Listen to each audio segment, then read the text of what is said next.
Queridos irmãos, como todos nós estamos fazendo um caminho de estudo pela palavra, nós estamos falando ao mesmo tempo das coisas de Deus e das coisas dos homens. Por isso que é tão profundo quando nós lemos a palavra de Deus, por isso que as ideias não são apenas ideias claras e distintas, como acontece na filosofia. Nós aqui também estamos falando sobre o que há de mais profundo na alma humana, e você tem uma alma, eu tenho uma alma. Acabem com essa ideia tola de que a nossa mente é produzida pelo nosso cérebro. Isso não existe. Isso é uma ideia errática, isso é uma ideia que não se apoia na realidade. Uma coisa é cérebro e corpo, outra coisa é mente e alma. Não é o seu cérebro que produz sua vida. Seu cérebro é apenas a máquina que faz o seu corpo funcionar. Pensamentos, memórias, isso já está para além do cérebro. Por que isso é importante? Para você ter certeza de que você é ao mesmo tempo concreto e espiritual. Você é ao mesmo tempo transitório e eterno. Por isso, meus irmãos, nós agora estamos falando das duas camadas ao mesmo tempo. Nós estamos agora transitando nas duas expressões da nossa vida. E hoje o Senhor vai falar mais uma vez sobre a oração. E hoje, uma imagem que aparece é que a oração é como um relâmpago e um trovão. A oração é como um grande clarão que se acende na nossa vida. É como uma voz forte e criadora. E o Senhor vai dizer isso já no comecinho da parábola de hoje.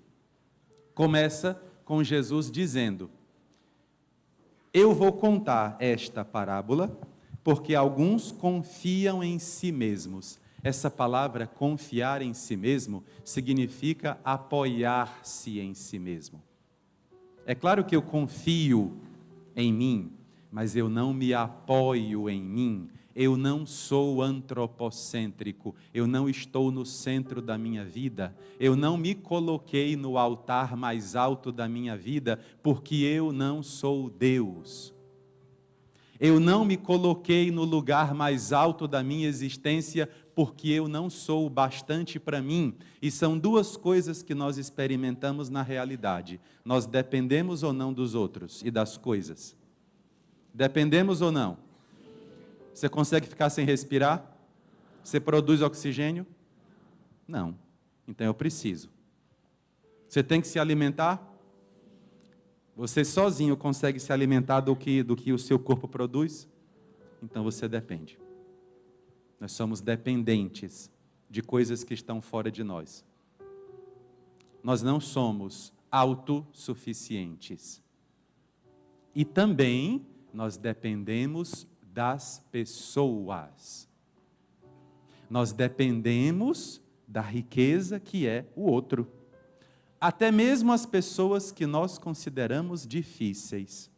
As pessoas que são difíceis, que passam pela nossa vida, elas nos ensinam a como nós não devemos ser. Padre, por que que na minha vida Deus permitiu uma pessoa que me tirou tanto do eixo? Sabe para quê? Para que você ponha na sua cabeça: eu não vou ser assim. Porque nós temos uma tendência a reproduzir os males que fazem contra nós. Quantas pessoas, quando são crianças, dizem assim: quando eu tiver meu filho, não vou tratar desse jeito não. Aí quando cresce, está fazendo do mesmo jeito. Nós reproduzimos. E vocês acham que é difícil quebrar essa espiral? Vocês acham que é fácil? Não, não é fácil não. É muito difícil quebrar essa espiral. Porque o ser humano sempre procura o que é familiar. A gente não procura o que é bom ou o que é ruim de imediato. A gente procura primeiro o que é familiar. Padre, eu cresci sofrendo. Eu vou continuar no sofrimento, porque o sofrimento me é familiar. Quebrar isso é muito difícil. Uma pessoa que passou a vida inteira em relacionamentos abusivos, é difícil para ela sair. A pessoa acha que é normal sofrer. Não, padre, é porque amar tem a ver com sofrer. O amor verdadeiro de Deus, altruísta, sim. Mas nem todo amor tem a ver com sofrimento, não. Mas como a gente procura o que é familiar, Por essa razão o Senhor diz: não confie, não se apoie em você mesmo. Você é dependente das coisas e você é dependente das pessoas, porque você é dependente de mim. Qual é a nossa relação com Deus? É uma relação de igual para igual? Eu me sento à mesa com Deus de igual para igual com Ele? É uma relação de dependência? Mas Deus é tão delicado, Deus é tão gentil, que Ele faz questão de não nos humilhar com a nossa dependência dEle. Ele faz parecer que somos nós que estamos no centro, mas quando na verdade é Ele que está no centro. Essa é outra noção teológica que é muito linda sobre o amor de Deus. Por que eu coloco Deus no centro da minha vida? Porque Ele me ama. E como Ele me ama, Ele me coloca no centro da vida dEle. Quem é que está agora no centro da Santíssima Trindade? É o homem e a mulher. Lá na eternidade, no meio da Santíssima Trindade, está o Filho Divino encarnado. A minha carne, a minha concretude. E o que é concretude? É a palavra nefesh. Minhas emoções, pensamentos, sentimentos, decisões, o peso, está tudo isso lá diante do Pai, para que eu não tenha dúvida alguma de que quando Deus me ama, Ele me coloca no centro e Deus me ama. Por isso que eu o coloco no centro da minha vida. Vocês já viram duas pessoas apaixonadas, como é que elas se tratam? Elas ficam brigando para que um faça mais pelo outro. Eu vou pagar a conta, não, eu que pago. Não, eu insisto, não, eu que pago. Aí fica meia hora nesse negócio. Já viram namorados quando vão desligar a ligação? É você primeiro, não é você. Dá 300 boa noites, né?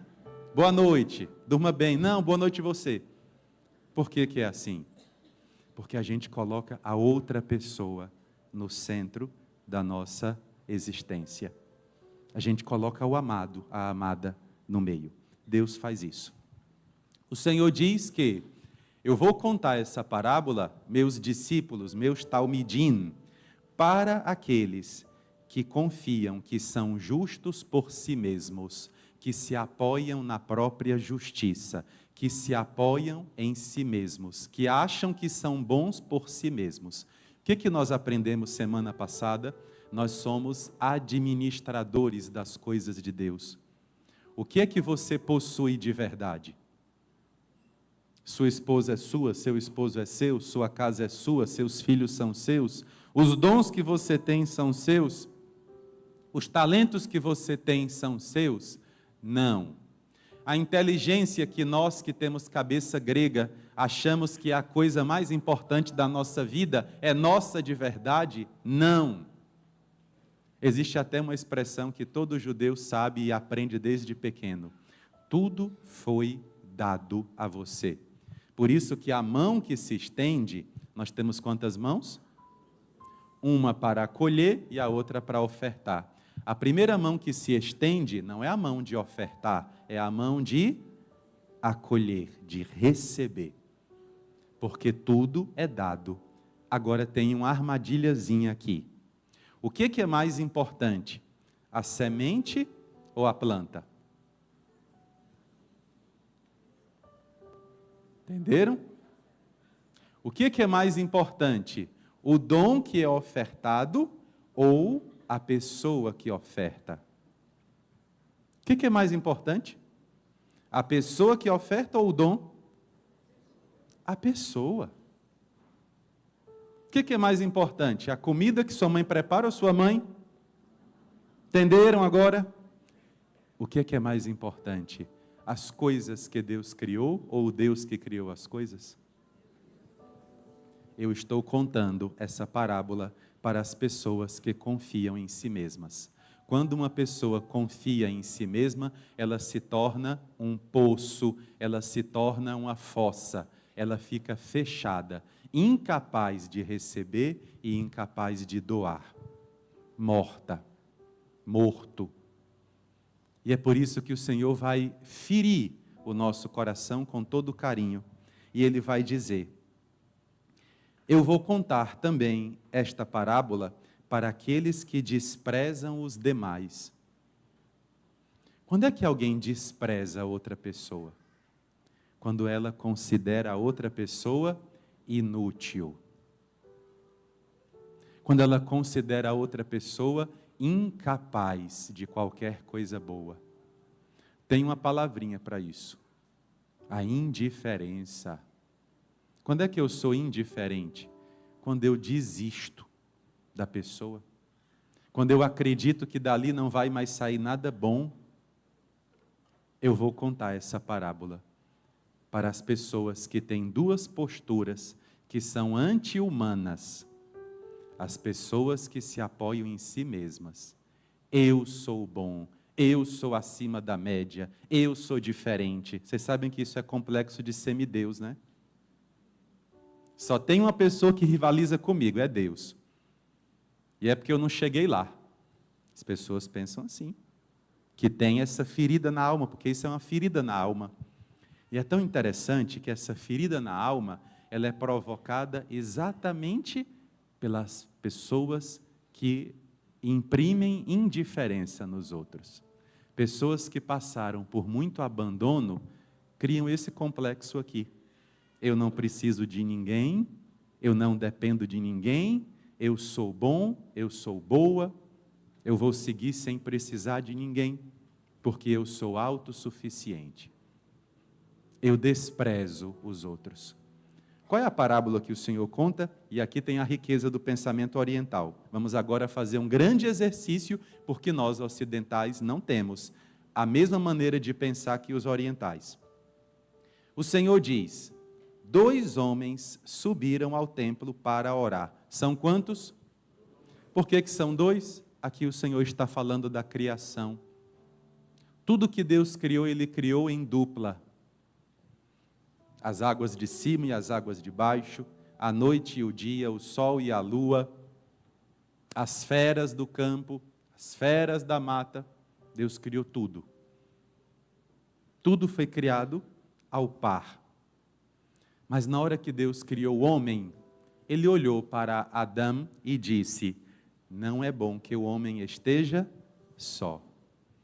Interessante para quem estuda a Bíblia, porque dizer não é bom é dizer que é mal. E todos os dias, durante os 6 dias da criação, tudo que Deus criava, Deus dizia o quê? É bom, é bom, é bom. Mas na hora que Ele viu o homem sozinho, o que Ele disse? Não é bom. O que é isso, padre? O homem não gera vida sozinho, porque o homem precisa sair de si, ir em direção ao outro, aproximar o outro de si e gerar vida junto com ele. Por isso que nós não podemos ser antropocêntricos.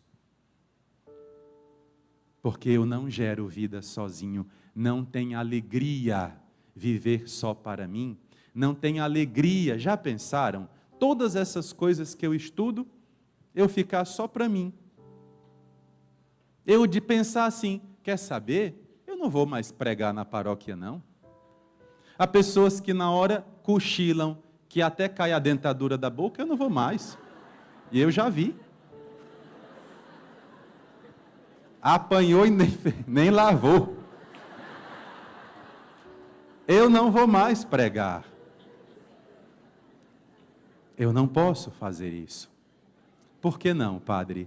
Porque todas as riquezas que Deus pôs na minha vida, elas devem ser colocadas à disposição.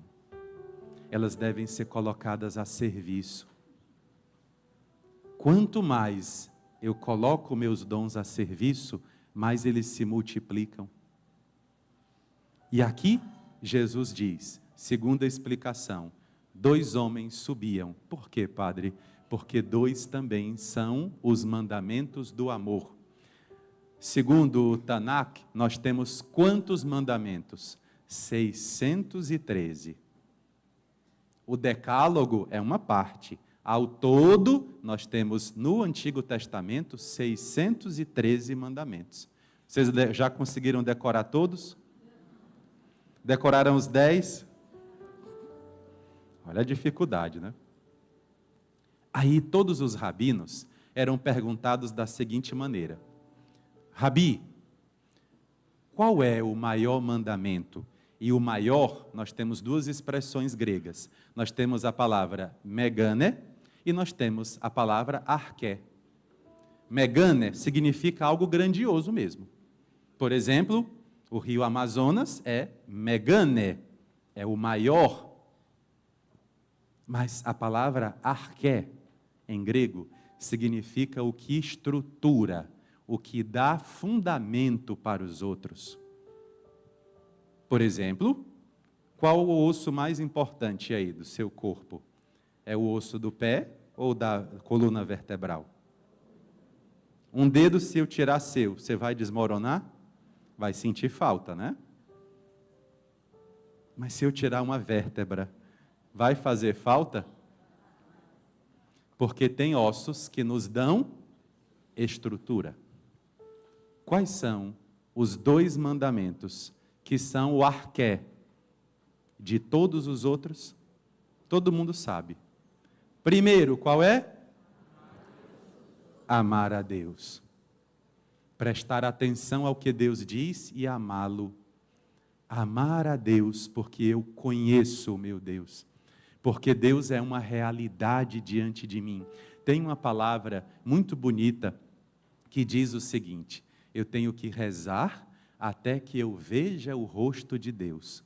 A oração tem que se tornar um rosto diante de mim. Porque é isso que a oração é, o encontro de 2 pessoas que se amam.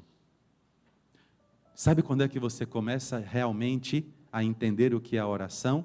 Quando você vem com alegria. Não é pesado, não é uma imposição, não é uma obrigação, porque é um encontro de amor. Vocês já viram pessoas que se amam quando se encontram? Já vão no caminho rindo. Nem chegaram no lugar, já vão rindo, só em pensar na pessoa que vão encontrar. Padre, esse tipo de amor existe? Existe, mas é para poucos, mas existe. Nosso Senhor então diz que são 2, o mandamento do amor a Deus e o mandamento do amor ao próximo, ao irmão. Por quê, Padre? Porque o pecado também tem 2 movimentos. Então a oração vai curar o que o pecado fez em mim. Quais são os 2 movimentos do pecado, da hamartia? Primeiro, o pecado é uma ofensa a Deus. Deus me deu tudo, eu sou apenas o que recebeu a concessão. Tudo é de Deus. Se eu uso o que Deus me dá de maneira errada, eu estou ofendendo aquele que me deu todas as coisas. Por isso que o pecado é uma ofensa a Deus. Deus me deu a vida, Deus me deu os dons, Deus me deu o sacerdócio. Se eu chegasse aqui e fizesse bobagem, eu ofenderia a Deus. Primeiro movimento. Segundo movimento do pecado. O pecado também é um movimento de prejuízo ao meu irmão. Quando eu peco, alguém sai ferido.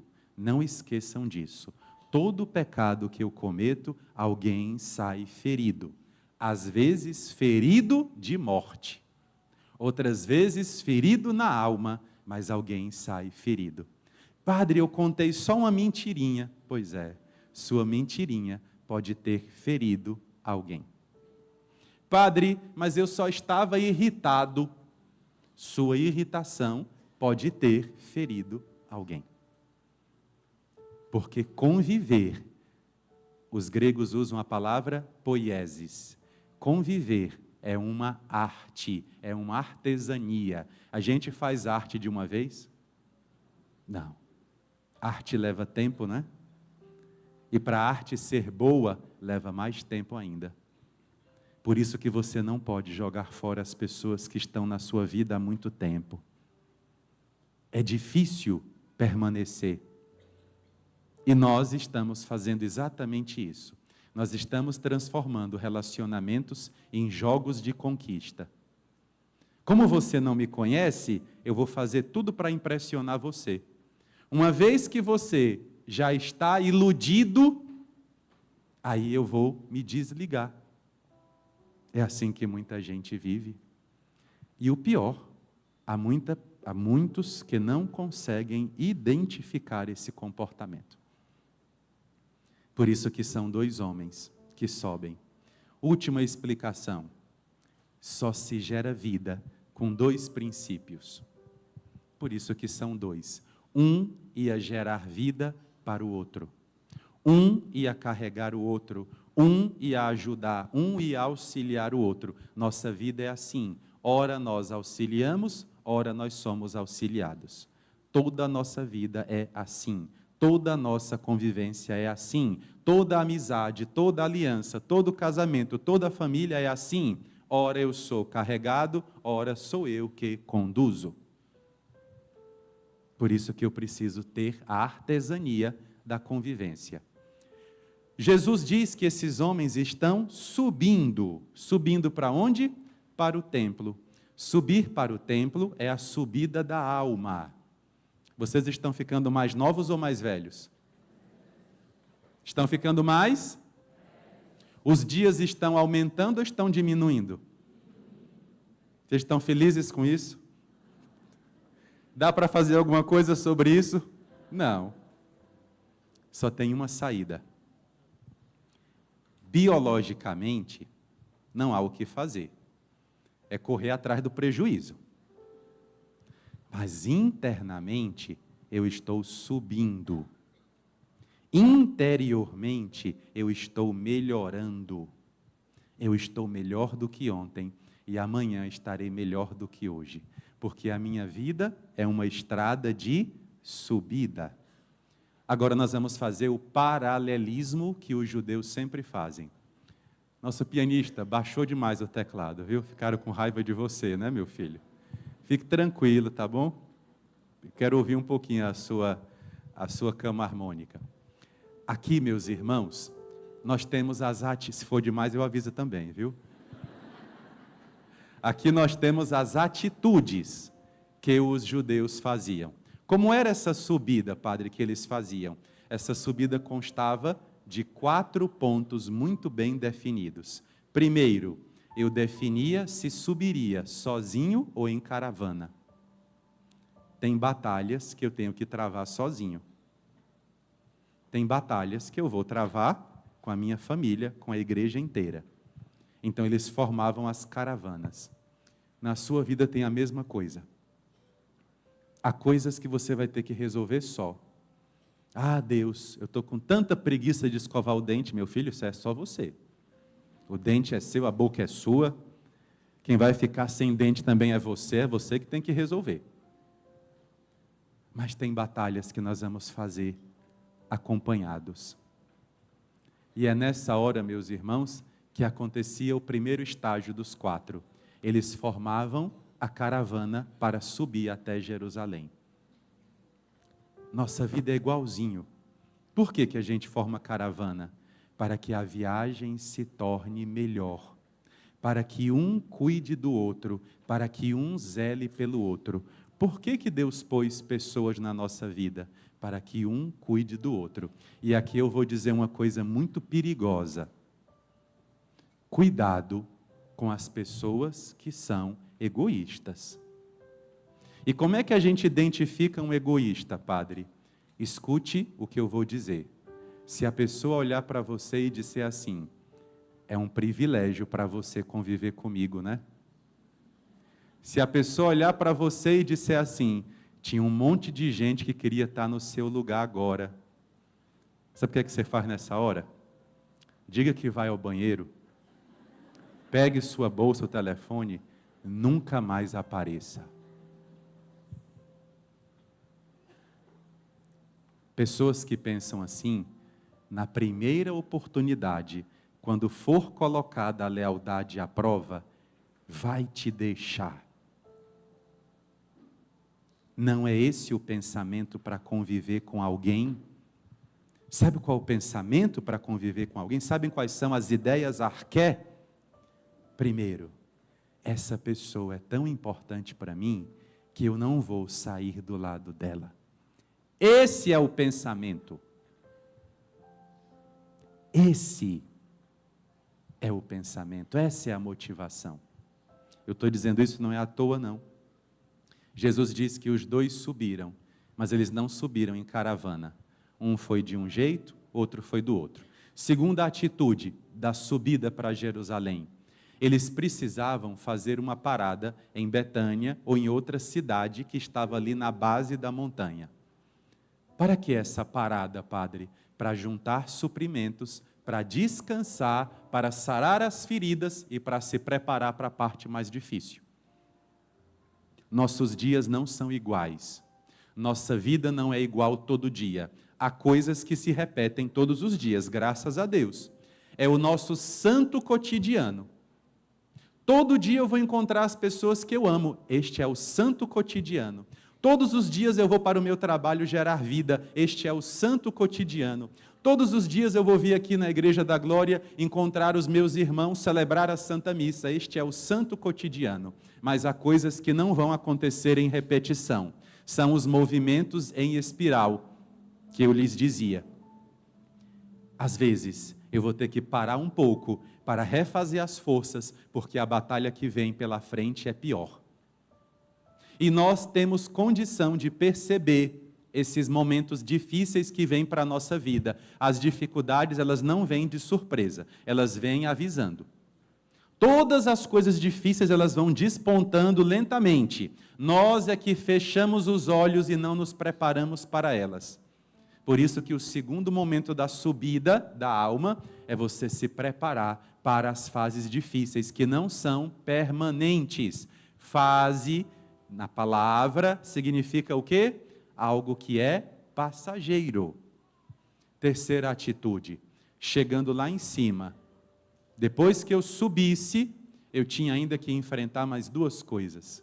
Eu tinha as escadas do templo, que eram escadas feitas com profundidades diferentes nos degraus. Os degraus eram feitos, um de 3 metros e um de meio metro. Para que essa diferença? Para que ninguém subisse às pressas. Porque em cada degrau eu ia cantando os salmos do Halel, como a gente fez hoje aqui. Nós cantamos um dos salmos do Halel, o livro de cânticos da Bíblia chamado Halel, que são os salmos. Eu tinha que subir rezando esses salmos. Ou seja, eu vou vencendo a ansiedade, porque muita gente não consegue saborear o caminho, muita gente não consegue viver o processo, muita gente fica tão desesperada, fica tão doida, que não consegue saber o momento que está. Por isso que os arquitetos do templo fizeram o quê? Escadas para que as pessoas subissem devagar. É a sistematização do processo de subida da alma. Para você estar onde você está, você subiu de uma vez? Pois é, então Rousseau estava errado, eu não estou pronto para a minha vida. Eu tenho que adquirir, eu tenho que me apropriar da minha vida. Eu tenho que subir pouco a pouco. E é aqui que muita gente não consegue acompanhar. Terceiro passo, ainda estamos nele. Nas portas, que eram 4 portas, você tinha 4 piscinas, piscinas com água natural. Para que, padre, essas águas? Porque eu precisava, antes de chegar no templo, me banhar. Para que nós tomamos banho? Nós ocidentais só pensamos em asepsia, né? Mas o banho para o judeu é um rito. Qual é o rito do banho? Primeiro, a água é um elemento de natureza vivo ou morto? Nós temos quantos elementos fundantes na natureza? Quais são? Água, fogo, terra e ar. São as 4 coisas que geram vida na natureza. A água é um dos elementos que gera vida. Barriga de mulher grávida tem o quê envolvendo a criança? Nosso cérebro é formado 70% de quê? A gente pode passar até dias sem comer. E quantos dias sem beber água? No máximo 1. Por isso eu me banhava na água. E a outra função da água, que era num tanque chamado mikvé. A água, ela também servia para eu deixar todas as sujeiras da estrada. Eu acho tão poética essa linguagem dos rabinos. Eu tenho que deixar as sujeiras da estrada antes de encontrar quem eu amo. Deixar as sujeiras da estrada, lavar as feridas.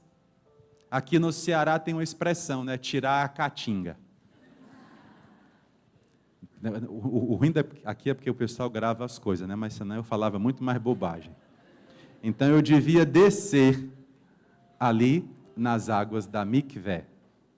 Descendo nas águas da Mikvé, eu tinha que mergulhar até o último fio de cabelo, porque eu tenho que estar por inteiro. E esse gesto também tem outro significado. Acompanhem que no final vai fazer sentido. Os cordeiros, quando iam para o ofertório, eles tinham que ser lavados antes. Por que eu tomava banho? Porque eu também ia me ofertar diante de Deus. Deus não quer coisas, Deus me quer. Por isso que eu preciso me lavar nas águas. Último estágio, quando eu chegava no templo, depois de subir os degraus, eu estava de frente a 2 altares. O primeiro altar é o altar do incenso, e o outro altar é o altar dos sacrifícios. Por que o altar do incenso? O incenso é um perfume. Perfume abre as nossas narinas. E perfume geralmente é uma coisa agradável, né? Então o perfume torna a minha oferta agradável. E depois eu ofertava no altar dos sacrifícios. E nessa hora eu tinha que rezar. Era a 4ª atitude. Jesus diz que os 2 subiram. O fariseu e o outro que era cobrador de impostos. O que é um paruche? O que é um fariseu?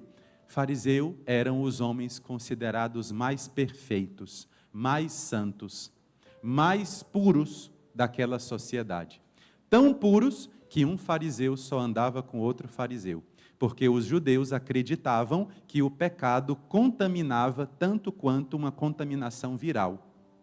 Quando existe uma doença se espalhando, o que a gente faz?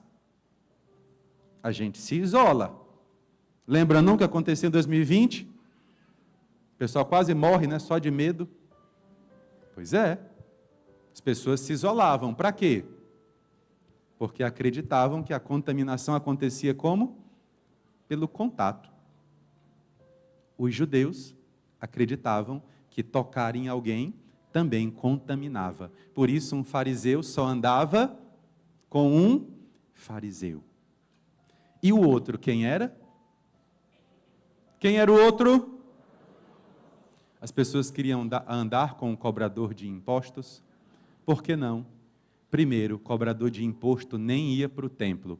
O que é, padre, o cobrador de imposto? Era um homem que conhecia a vila onde morava, tinha que ser da terra ali, daquela região, e ele tinha feito uma aliança com os romanos para acompanhar o que cada um produzia durante o ano. E quando chegava o tempo de cobrar imposto, ele sabia o que cada um produzia, e o imposto era 1/3. Ora, naquela época, não sei como é hoje, estou falando da Bíblia, naquela época eles cobravam a mais, porque tinha que cobrar o dele e o do soldado que estava ao lado para bater em quem não pagasse. Então o imposto era cobrado a mais. Será que as pessoas queriam andar com um telones, com um cobrador de imposto? Cobrador de imposto podia rezar em público? Não. Podia ir para a sinagoga? Não. Podia ir para o templo? Não.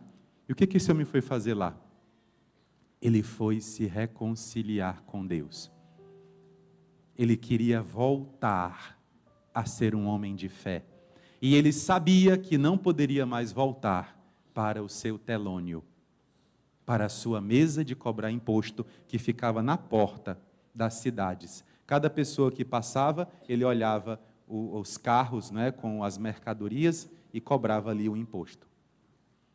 As pessoas faziam o oposto com os cobradores de impostos. Enquanto todo mundo queria chegar perto do fariseu, todo mundo queria ficar longe do cobrador de imposto. Queira Deus que nenhum de nós passemos por essa experiência de sermos tão rejeitados que ninguém quer mais nem sequer chegar perto de nós. Os dois subiram. Assim que eles chegaram lá, olhem as atitudes. O Parushi, posto em pé, consigo mesmo orava. Aqui é um jogo de palavras gregas. O que é em pé, posto em pé, voltado para si mesmo? Ele estava, na verdade, não conversando com Deus, ele estava conversando consigo mesmo. Ele estava adorando a ele mesmo, ele estava voltado para si mesmo. Ele estava diante da sua própria vida, ele não estava rezando, ele estava, na verdade, voltado para si mesmo. É como se ele tivesse feito um altar para adorar a si mesmo. Foi o que eu disse agora há pouco. E olhem como foi a oração do fariseu. O fariseu, voltado para si mesmo, disse: ó Deus, te agradeço. Aí Deus ouviu. Olha, tem uma oração bonita aí chegando. Ó Deus, eu te agradeço. Deve ser um bom homem. Aí começou: não sou como os demais. Aí Deus pensou: pronto, já começou errado. Não sou como os demais? E quem te escolheu para ser juiz dos outros? Quem te escolheu? Quem disse que você tem condição de analisar os outros? E aqui, meus irmãos, tem uma coisa muito interessante, que é a semântica hebraica. Quando a gente fala a palavra oração em português, são palavras muito vazias. Orar, rezar, são palavras muito mal traduzidas. A palavra oração em hebraico é a palavra lançar uma luz sobre si mesmo. Iluminar-se. A segunda expressão é a palavra lerit palel, que é a palavra orar, o verbo orar. E o verbo orar significa autoanalisar-se, julgar a si mesmo, avaliar-se. O rapaz aqui, o Parushi, começou até bem. Ele começou a se autoanalisar, mas ele estava com a mente tão distorcida que a oração dele foi a seguinte, eu vou resumir: Deus, deve ser muito bom para o Senhor conviver comigo, porque eu sou uma pessoa muito boa. Foi o que ele disse, Senhor, eu te agradeço, porque não sou como os demais homens. Eu não sou avarento, eu não sou injusto, eu não sou adúltero. Interessante isso. Deixa eu resumir para que você não esqueça. Quando você vai num consultório médico, você se senta na cadeira da consulta e você diz assim: doutor, eu estou muito bem, estou melhor do que o senhor. O médico vai dizer o quê? Pague ali a consulta e pode ir para casa. É assim que muita gente se apresenta diante de Deus. Deus, eu sou bom, eu não faço nada de errado, eu não prejudico ninguém, eu não sou igual àqueles bandidos não sei de onde, eu não sou igual a tal pessoa. Aí Deus, se tivesse o nosso temperamento, diria o quê? Tá bom, se levante e vá embora. Você não pediu nada, você não falou nada, você só fez elogios a você mesmo. Por que que você subiu até aqui? E é interessante porque aqui é uma alfinetada que São Lucas está agora dando na cultura grega. Para os gregos, por que que o homem tem que ser virtuoso? Para ele viver na ágora, para ele viver na sociedade como alguém que é imitável. São Lucas olha e diz assim: tudo bobagem. Eu não estou sendo virtuoso para que o outro veja, nem para mim mesmo. Eu sou para Deus. Por isso essa oração não foi escutada. O Senhor, ouvindo ele dizer: não sou injusto, não sou avarento, não sou adúltero, não sou como esse cobrador de imposto. Aqui tem uma coisa muito sutil. E aqui eu vou ensinar a vocês a beleza da Bíblia, não é? A sutileza da Bíblia. Para ele dizer, não sou como este cobrador de imposto, ele teve que fazer uma coisa. Qual foi? Deixa eu agora ensinar a vocês aqui juntos. Você veio com alguém para a igreja hoje? Tá bom. Pois eu queria que você agora fizesse um elogio a essa pessoa que veio com você. Já fez o elogio? Elogio curto, viu? Percebam, o seu rosto estava voltado para onde? Para o altar. Na hora que eu pedi para você fazer um elogio, o seu rosto se voltou para onde? O parushi, o fariseu, para dizer para Deus, não sou como esse cobrador de imposto, teve que olhar para onde? Teve que olhar para ele. Mas o olhar do fariseu foi um olhar de misericórdia ou foi um olhar de condenação? Para conviver, e aqui eu vou terminar com essa explicação, para conviver, eu preciso entender uma coisa de uma vez por todas. Na minha vida, na minha consciência, eu tenho sempre 3 cadeiras. 2 devem estar sempre desocupadas. Quais são as 3 cadeiras? Juiz, vítima e réu. Eu posso me sentar na cadeira de juiz? Não, porque eu não tenho condição de julgar. Eu não julgo pessoas. Nenhum de nós aqui pode julgar pessoas. Nenhum ser humano da terra pode julgar pessoas. Padre, e os tribunais fazem o quê? Eles julgam fatos. Eles julgam acontecimentos. Um juiz não pode dizer você é bom, você é mau. Ele pode dizer o que você fez é bom. O que você fez é mau. Mas o que eu faço não é o que eu sou. Olha a profundidade dos rabinos. Eu não julgo pessoas. Pessoas a gente dá oportunidades quando elas pedem, se forem dignas. O que é que Deus esperava do fariseu? Que ele ajudasse o publicano. Que ele tivesse subido junto com ele. Essa é a nossa vida. Nossa vida é, se eu tenho muita coisa, eu ajudo os outros com mais profundidade. Se eu tenho muitas coisas, eu auxilio, eu sou apoio para o outro. E é nessa hora que começa a crítica de Jesus, que é muito sutil também. O homem então diz, eu jejuo 2 vezes por semana. Eu li grande parte do Talmud, li uma parte do Tanakh, li o Levítico, Deuteronômio, Gênesis, e não existe essa obrigatoriedade do jejum 2 vezes. Ele estava fazendo a mais. Segunda coisa que ele diz, eu também devolvo o meu dízimo, pago o meu dízimo de todas as coisas que adquiro. Por que uma pessoa devolvia o dízimo? Para mostrar sua fidelidade, para mostrar sua lealdade. O dízimo não era de todas as coisas. O dízimo era do que era produzido, era das colheitas. Ninguém dava dízimo de semente guardada, ninguém dava dízimo de hortelã, ninguém dava dízimo de tempero. Era de produção do campo. Ele fazia a mais. Aí nessa hora, ele está dizendo, Deus, eu faço a mais que todo mundo. E aqui termina a oração dele.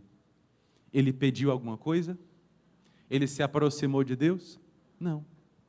Todo o esforço dele foi para quê? Para acender uma vela para si mesmo. Aí diz aqui o texto, já o cobrador de impostos, por sua vez, fez 3 coisas. Ficou à distância. Eu fui educado da seguinte maneira, a gente chega na casa de alguém e faz o quê? A gente fica em pé, esperando o quê? Que o dono da casa acolha e ofereça o lugar. Quem entra de uma vez é o quê? Mal educado. Nosso Senhor diz, o publicano olhou para Deus, olhou para si e ficou à distância, esperando o quê? Que Deus o aproximasse. ele não invadiu a casa de Deus. Mesmo tendo feito os 4 pontos da subida. Segunda coisa que ele fez, ele não levantou os olhos. Vou aqui contar um segredo muito importante. Quando a gente olha nos olhos de uma pessoa, tanto a pessoa nos vê, quando nós vemos a pessoa. Se alguma pessoa tiver alguma culpa contra nós, ou nós temos alguma culpa com relação à pessoa, na hora que a gente olha nos olhos, o que acontece? A pessoa baixa a vista, desvia o olhar. Por que o publicano abaixou os olhos? Porque ele se reconheceu culpado. Nós temos dívidas com Deus, nós temos dívidas com as pessoas. Por isso ele não levantou os olhos. Terceira atitude, ele batia no peito. Bater no peito é oração de súplica, é oração penitencial. Ele fez uma oração penitencial. E qual foi a oração dele? Ó Deus, sê propício a mim, que sou pecador. Ele mergulhou na sua própria alma. Ele desceu às sombras da sua própria vida. Termina o Evangelho, o Senhor mesmo diz: digo a vós, Jesus é o juiz, ele desceu justificado para casa e o outro não. Sabe o que significa descer justificado? Aqui a tradução está mal feita, não é?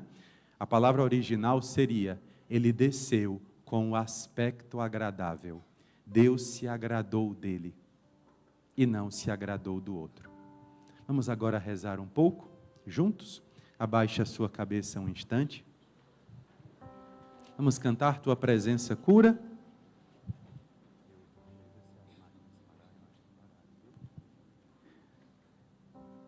Eu quero que você suba também interiormente.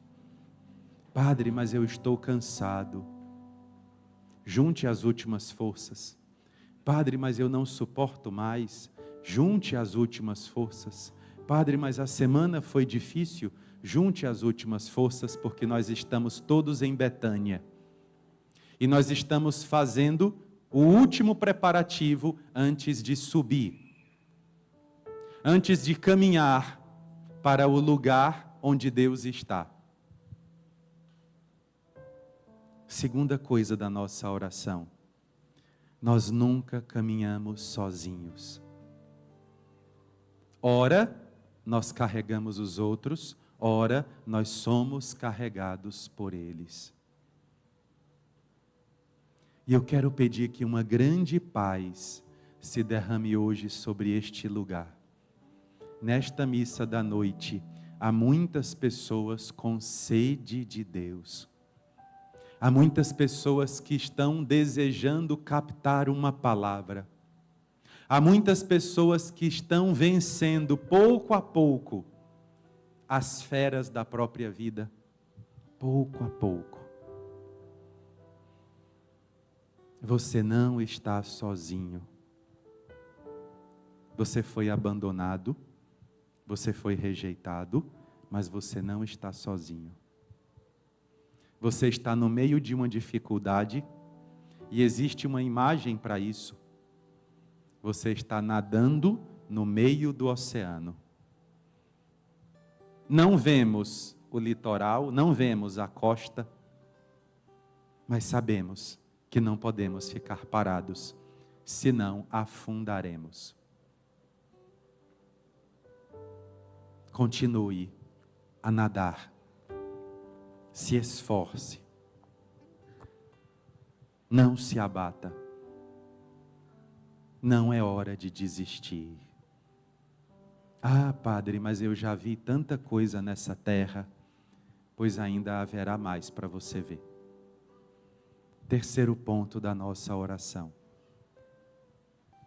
Lance uma luz sobre você.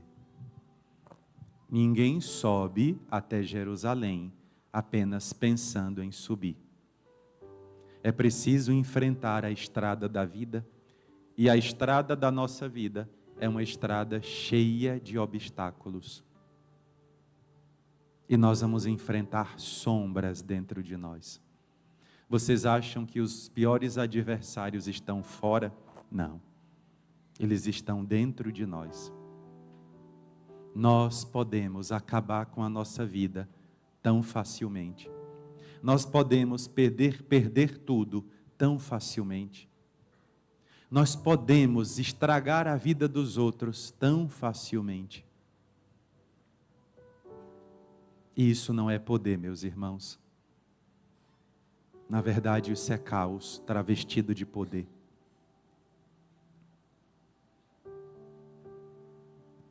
É preciso, sim, subir, para que eu não estrague tudo que Deus construiu na minha vida.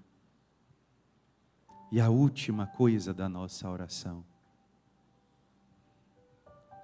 lance um olhar de misericórdia sobre as pessoas que estão na sua vida. Eu sei que a nossa vontade, muitas vezes, é de desistir. Nossa vontade é oferecer indiferença. Mas eu te peço, não faça isso. Jesus pediu na parábola: por que você não olhou para o seu irmão sentado da cadeira de réu?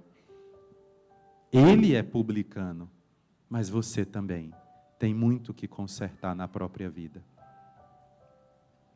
E hoje eu quero agradecer, Senhor Jesus, tantas pessoas aqui na igreja fazendo esse silêncio santo.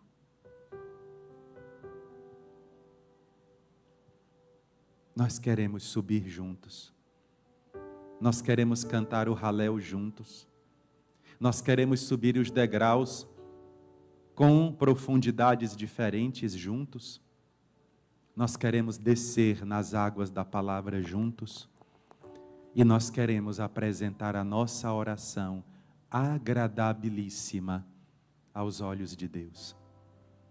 Porque é uma oração acompanhada de verdade. Ofereça agora a sua oração para Deus. E por favor, não diga para Ele: Deus, eu sou muito bom, não é? Não, isso não é oração. Apresente a sua oração. Fale com Ele. E nós sempre cantamos aqui na Paróquia da Glória, porque a oração também pode ser por meio das notas musicais. Como os passarinhos, nós queremos imitar a natureza, que louva o Criador, que pede ao Criador por meio das notas musicais. Nós queremos cantar agora, e a nossa oração vai agora se transformar em canção. Subindo, cantemos juntos. Eu quero estar em tua presença. Fale para Ele. Quero estar em tua presença. Existe uma expressão muito bonita que aprendi também estudando Bíblia. Nós nos banhamos porque nós temos que tirar o pó da morte que está sobre nós. E quem lançou esse pó da morte sobre nós? As pessoas que passaram pela nossa vida e estavam tão quebradas que não conseguiram ver beleza em nós. As pessoas que passaram pela nossa vida e nos escolheram como seus adversários, elas foram lançando pó da morte sobre nós. Elas foram lançando a morte sobre nós. Essa é a hora de você deixar que o Senhor te lave. Faça isso agora. Não arraste sujeira de outras pessoas para as pessoas importantes da sua vida que estão hoje com você. Não traga do passado o pó da morte que foi lançado sobre você. Ah, padre, mas me fizeram tão mal. Exato. Você não tem poder de voltar ao passado e apagar. mas você tem poder de ressignificar. Eu vou ser diferente. Eu vou ser como Deus pensa.